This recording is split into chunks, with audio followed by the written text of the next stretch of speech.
الحمد لله وكفى والصلاة والسلام على عباده الذين اصطفى خصوصا على أفضلهم وخاتم النبيين محمد الأمين وعلى آله وصحبه أجمعين. أما بعد فقد قال الله تبارك وتعالى كما ورد في سورة النور: أعوذ بالله من الشيطان الرجيم بسم الله الرحمن الرحيم.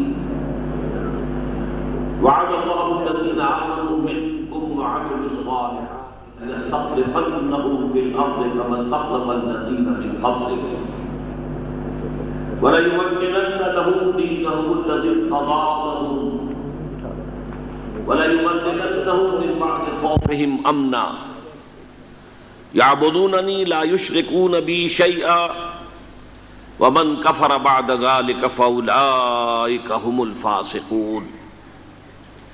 وأقيموا الصلاة وآتوا الزكاة وأطيعوا الرسول لعلكم ترحمون.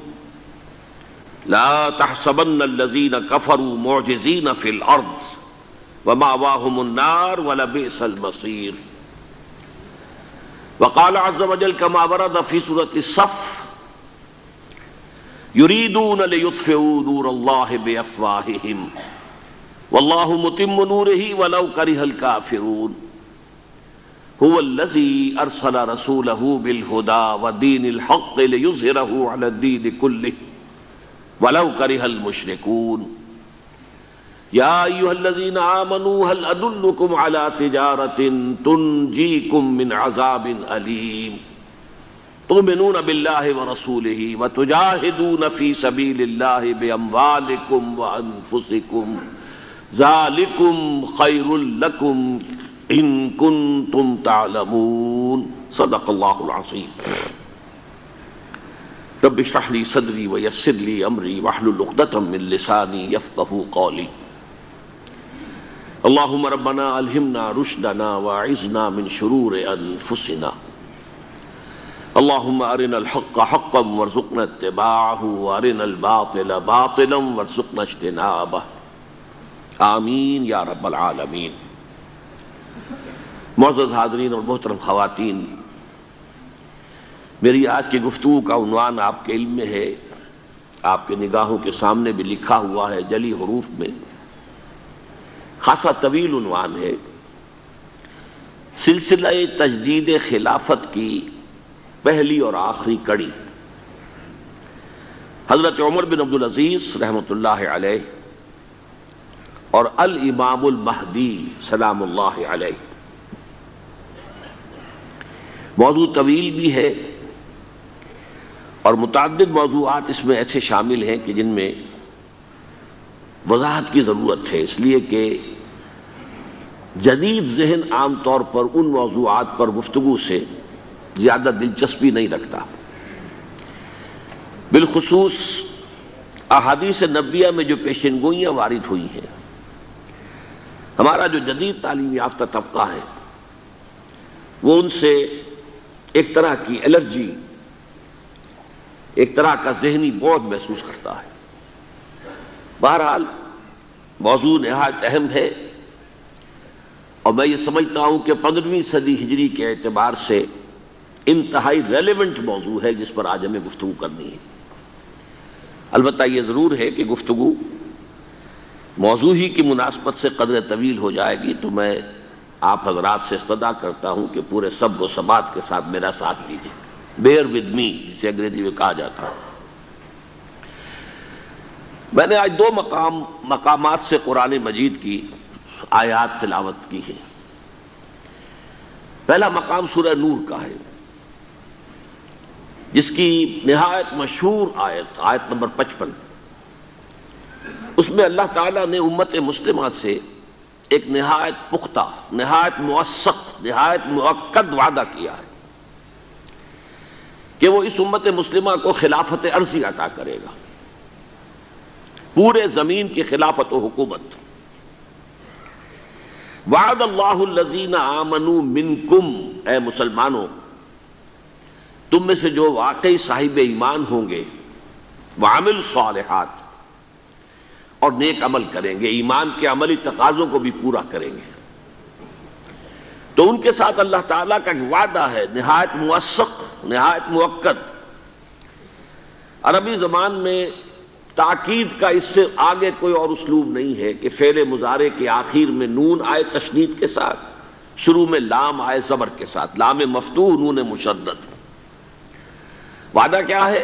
لَيَسْتَخْلِفَنَّهُمْ فِي الْأَرْضِ كَمَا اسْتَخْلَفَ الَّذِينَ مِنْ قَبْلِهِمْ، یقیناً اللہ تعالیٰ انہیں خلافت عطا فرمائے گا زمین میں، جیسے کہ خلافت عطا فرمائی تھی ان کو جو ان سے پہلے تھے۔ قرآن مجید کا ہر پڑھنے والا شخص جو ہے اس کا ذہن لازماً منتقل ہو جائے گا سورہ صاد کی اس آیت کی طرف کہ یا داود انا جعلناک خلیفۃ فی الارض۔ روئے ارضی پر سابقہ امت مسلمہ بنی اسرائیل کے دور میں بھی خلافت کا ایک نظام قائم ہوا تھا۔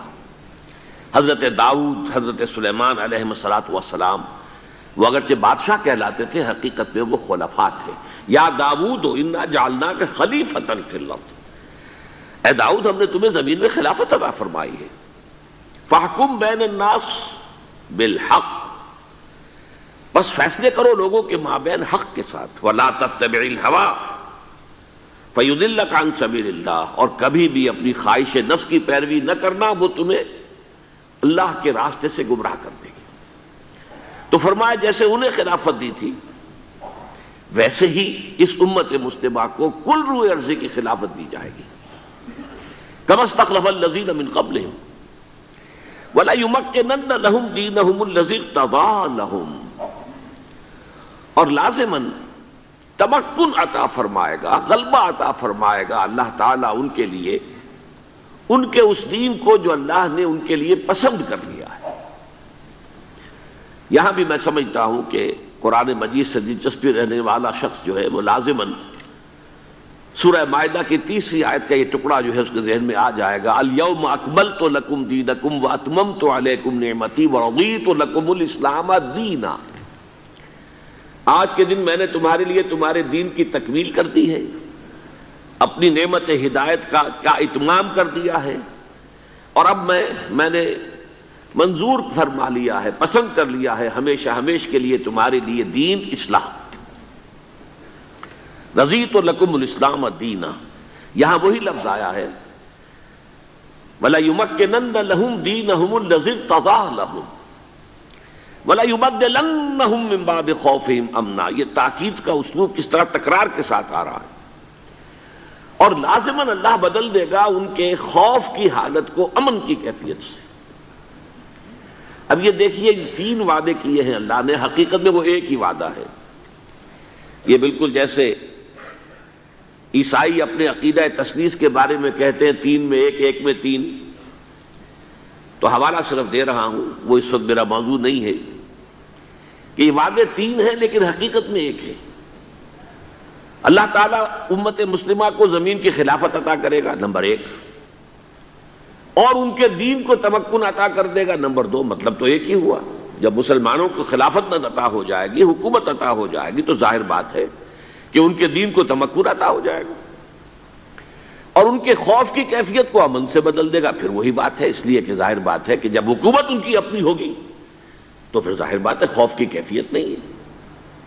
تو گویا کہ یہ وہی ایک تو جو گرامر کے اعتبار سے تاکید کا اسلوب ہے، نون مشدد لام مفتوح، لَيَسْتَخْلِفَنَّهُمْ وَلَيُمَكِّنَنَّ لَهُمْ وَلَيُبَدِّلَنَّهُمْ، اور یہ کہ 3 مرتبہ اس کو دہرایا ہے مختلف اسالیب کے اندر۔ فرمایا یعبدوننی لا یشرکون بی شیئا، جب ایسا ہو جائے گا تو پھر وہ میری ہی بندگی اور عبادت کریں گے اور میرے ساتھ کسی کو شریک نہیں ٹھہرائیں گے۔ یہ بڑا اہم نقطہ ہے یہاں پر جو بیان ہوا ہے۔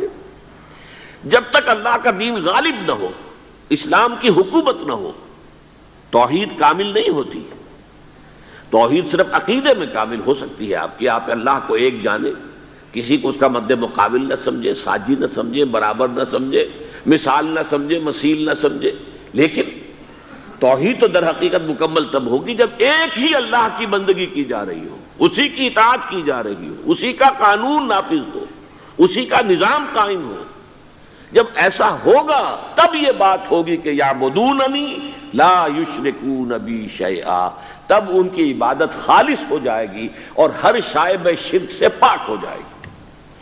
یہ بہت اہم تصور ذہن میں رکھیے. ہمارے ہاں ظاہر بات ہے موحدین ہے بہت، لیکن عام طور پر سارا زور جو ہے توحید فی العقیدہ پر ہے. عقیدے میں توحید عملی، ایک ہی اللہ کی بندگی کرنا، مخلصین لہ الدین، اپنی پوری اطاعت کو اس کے لیے خالص کرتے ہوئے. لیکن الدین کلہ للہ، دین کل کا کل اللہ کے تابع ہو جائے، اللہ کے حکم کے تحت آ جائے. یہ ہے در حقیقت توحید کی تکمیل عملی سطح پر. تو جب ایسا ہو جائے گا کہ مسلمانوں ہی کو حکومت ہوگی دنیا میں اور اسلام کا غلبہ ہوگا اور مسلمانوں کے لیے کوئی خوف نہیں رہے گا، تب گویا کہ توحید کی تکمیل ہوگی. اور پھر وہ بندگی میری کریں گے اس شان کے ساتھ کہ کوئی شائبہ جو ہے وہ شرک کی آلائش کا نہیں رہے گا. وَمَنْ كَفَرَ بَعْدَ ذَلِكَ فَأُولَٰئِكَ هُمُ الْفَاسِقُونَ. اس کے دو مفہوم ہو سکتے ہیں. جو اس کے بعد بھی کفر کرے پھر وہ تو بہت ہی ناہنجار، بہت ہی باغی سرشت کے لوگ ہیں. دو مفہوم اس اعتبار سے کہہ رہا ہوں کہ جب دنیا میں یہ کیفیت ہو جائے کہ دین کا غلبہ ہو جائے، پھر بھی کچھ لوگ اللہ کا اور اللہ کے دین کا انکار کریں تو معلوم ہوا کہ ان میں سرے سے کوئی خیر نہیں ہے. جب دین روز روشن کی طرح سامنے آ گیا، نظام کھل کر آ گیا، نصف النہار کی طرح دین چمک رہا ہو سورج کی طرح، پھر بھی جو شخص محروم رہے تو گویا ان میں خیر کا کوئی شائبہ ہے ہی نہیں. اور ایک مفہوم یہ بھی ہے اور میرے نزدیک یہ اہم تر ہے کہ ہمارے اتنے موثق وعدوں کے باوجود، ہمارے اتنے مؤکد وعدوں کے باوجود اگر تم کمر ہمت نہ کسو اور ایمان اور عمل صالح کی شرائط پوری کرنے کا ارادہ نہ کرو تو گویا کہ تم بھی پھر بہت ہی خیر سے خالی اور مسلوب عن التوفیق ہو. بہرحال یہ جو آیت نمبر 55 ہے سورہ نور کی آیت استخلاف، قرآن مجید کی اہم ترین آیات میں سے. اس کے بعد مسلمانوں سے فرمایا گیا اس کے لیے جو جد و جہد تمہیں کرنی ہے، وَأَقِیمُوا الصَّلَاةَ وَآتُوا الزَّکَاةَ وَأَطِیعُوا الرَّسُولَ لَعَلَّکُمْ تُرْحَمُونَ. دیکھو نماز قائم کرو، زکوٰۃ ادا کرو اور رسول کی اطاعت. بمصطفیٰ برسا خویش را کے دی ہمہ اوست، محمد الرسول اللہ کی اطاعت اور اتباع اس کو لازم کر لو، تب تم پر رحم کیا جائے گا. لعلکم ترحمون. رحمت للعالمین وہی ابھی آپ نے وہ آیات سنی سورہ انبیاء کے آخر سے، وما ارسلناک الا رحمۃ للعالمین، اسی پر آج قرات ختم ہوئی تھی. تو رحمت کا مظہر جو ہے، مظہر اتم، وہ حضور کی بعثت ہے. اگر ان کی اطاعت اور اتباع اپنے اوپر لازم کر لو گے تو تم پر رحم کیا جائے گا. البتہ ساتھ ہی ایک دھمکی بھی ہے، لا تحسبن الذین کفروا معجزین فی الارض. ہرگز نہ سمجھنا کہ انکار کرنے والے، ہمارے دین کی مخالفت کرنے والے، نظام خلافت علی منہاج النبوت کا راستہ روکنے والے کبھی ہمیں عاجز کر سکیں گے، ناکام کر دیں گے. نہیں، وہ ہمیں عاجز نہیں کر سکیں گے. ہماری یہ مشیت پوری ہو کر رہے گی، ہمارا یہ وعدہ جو ہے پورا ہو کر رہے گا. ومأواہم النار ولبئس المصیر. اور ان کا ٹھکانہ آگ ہے، وہ بہت ہی برا ٹھکانہ ہے. دیکھیے یہ جو وعدہ مسلمانوں سے کیا گیا یہ سن 6 ہجری میں، اس وقت تک کیفیت کیا تھی؟ جزیرہ نما عرب میں ایک چھوٹا سا شہر مدینہ، اور اس میں چند ہزار مسلمان آباد. ساتھ ہی یہ ہے کہ ان کے اندر منافقین کا 5th کالمسٹ عنصر بھی موجود ہے. پورا عرب جانی دشمن ہے، آندھیاں آ رہی ہیں، پے بپے آ رہی ہیں. بدر کی جنگ ہوئی تھی، احد میں 3000 آ گئے تھے، اور کچھ ہی عرصے پہلے احزاب میں 12000 نے آ کر گھیر لیا تھا مدینے کو. معلوم ہوتا تھا کہ جیسے بس اب چراغ بجھا کے بجھا. ایک صحرا لقدق صحرا میں چراغ جل رہا ہے اور آندھیاں چل رہی ہیں اس کو بجھانے کے لیے. ہر وقت ایک خوف کی کیفیت رہتی تھی. ذرا سا کوئی شور ہوتا تھا معلوم ہوتا شاید پھر کوئی حملہ آور ہو گئے. یہ کیفیت ہمیشہ پہرا موجود رہتا تھا. لوگ معمور رہتے تھے اس پر. بسا اوقات حضور خود جا کر خبر لے کر آتے تھے کہ کوئی افواہ اڑ گئی ہے کہ پھر کوئی حملہ ہو گیا ہے. تو یہ کیفیت تھی. اس میں یہ وعدہ کیا گیا گویا کہ بہت ہی حالات کے اعتبار سے آبجیکٹو جو کنڈیشنز تھے اس کے اعتبار سے یہ بہت دور کی بات تھی، بظاہر جو ہے بہت دور کا معاملہ معلوم ہوتا تھا۔ لَيَسْتَخْلِفَنَّهُمْ فِي الْأَرْضِ كَمَا اسْتَخْلَفَ الَّذِينَ مِنْ قَبْلِهِمْ وَلَيُمَكِّنَنَّ لَهُمْ دِينَهُمُ الَّذِي ارْتَضَىٰ لَهُمْ وَلَيُبَدِّلَنَّهُمْ مِنْ بَعْدِ خَوْفِهِمْ أَمْنًا۔ لیکن تاریخ کی حقیقت کیا ہے؟ سن 6 کے اوائل میں یہ سورہ نور نازل ہوئی، سن 6 کے اواخر میں صلح حدیبیہ ہو گئی۔ اِنَّا فَتَحْنَا لَكَ فَتْحًا مُبِينًا، سورہ فتح میں اللہ تعالیٰ نے اسے فتح مبین قرار دے دیا۔ سن 7 میں خیبر فتح ہو گیا، بہت بڑا گڑھ یہودیوں کا، بہت مال غنیمت مسلمانوں کے ہاتھ میں آیا۔ ان کی یوں سمجھیے کہ اکثر لوگوں کے دل اندر دور ہو گئے، جو بھی ایک افلاس کی کیفیت تھی، احتیاط کی کیفیت تھی، ختم ہو گئی، فراوانی۔ سن 8 میں مکہ فتح ہو گیا۔ مکہ کے فتح ہونے کا مطلب کیا تھا؟ گویا کہ جزیرہ نما عرب جو ہے وہ فتح ہو گیا، اس لیے کہ چاہے وہاں کوئی جزیرہ نما عرب میں کوئی فارمل حکومت نہیں تھی، لیکن یہ کہ بہرحال ایک صدر مقام کی حیثیت مکے کو حاصل تھی۔ یہ ان کا مرکز تھا، مذہبی اعتبار سے، ثقافتی اعتبار سے، تجارتی اعتبار سے، مالی اعتبار سے انہیں سیادت حاصل تھی۔ یہی وجہ ہے سورہ توبہ میں قریش کے بارے میں کہا گیا ہے ائمۃ الکفر فقاتلوا ائمۃ الکفر، ان کفر کے اماموں سے خلاف جنگ کرو۔